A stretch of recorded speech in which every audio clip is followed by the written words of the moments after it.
constaté l'été Regarde-moi ça. Jean-Loïc qui nous expliquait qu'aux Regardez-moi ça, alentours les de gars. 16h, 16h30, il était chez lui et il a bien vu qu'il y avait un problème, qu'il y avait de la fumée pas très loin. Il est sorti de chez lui, il a constaté que les flammes étaient en train de s'approcher. Dans un premier temps, il a cru que sa maison allait pouvoir être épargnée. Il s'est vite rendu compte que les flammes arrivaient à toute vitesse parce qu'il y avait à ce moment-là déjà beaucoup de vent et les flammes se sont propagées et donc il a évacué. Ce n'est que 2-3 heures plus tard qu'il est revenu. On était avec lui à ce moment-là. On a senti beaucoup d'émotion évidemment parce que tout est détruit à l'intérieur. Il n'a même pas eu le temps de prendre des faits personnels. Il était torse nu ici. C'est un voisin qui est venu lui apporter un t-shirt pour qu'il ait voilà, quelque chose à se mettre. Il nous disait également qu'il avait des solutions ce soir, des amis qui allaient l'héberger parce qu'il habite ici depuis 24 ans et tout est détruit. Le toit s'est effondré. Il y a encore Le ce soir pauvre, des regarde flammes. ce mec. Vous pourriez peut-être être étonné Il qu'il a n'y ait pas de perdu sa pompiers qui maison, s'occupent le de ces pauvre. flammes, mais c'est parce qu'il y a énormément de travail En pour les tout cas, pompiers on aux peut alentours. applaudir les pompiers. Ici, les soldats du feu ont bien compris qu'il n'y Il avait faut plus rien à soutenir les sauver, donc ils pompiers. s'affairent autour d'autres On maisons soutient les dans pompiers. le lotissement, des maisons qui elles ont été sauvegardées pour le moment. Mais ce qui est surprenant dans ce lotissement, c'est que au milieu de maisons complètement intactes, eh bien, il y a parfois des maisons qui ont brûlé. En fait, ce sont des sautes de feu qui ont eu lieu dans ce lotissement.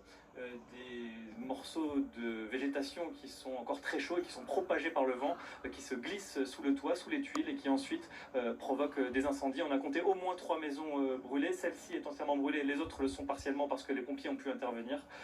Des dégâts qui sont toujours impressionnants et puis vous le voyez, les pompiers sont présents ici, ils s'affairent autour de maisons qui elles n'ont pas de problème pour le moment, mais ils sont en train de noyer la végétation tout autour de ces maisons pour en prévention d'un éventuel retour des flammes parce que non loin de nous, on va vous le montrer ici, on distingue le panache de fumée rougeâtre tout au loin là-bas, à peu près 500 mètres. Il y a encore des flammes assez impressionnantes. On disait tout à l'heure qu'on espérait que le vent se calme, c'est pas tout à fait le cas, on a encore quelques rafales de vent ce soir.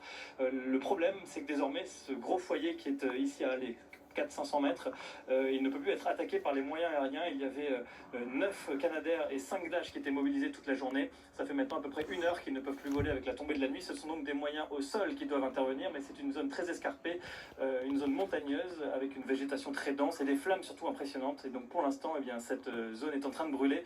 Et le risque, c'est qu'avec le vent qui est toujours présent ce soir, eh bien, les flammes reviennent ici au niveau des habitations. 1250 pompiers sont sur le terrain. Des renforts des départements voisins ont été appelés. Ils vont être à pied d'œuvre toute la nuit pour tenter de venir à bout de cet incendie, mais c'est loin d'être le cas pour le moment.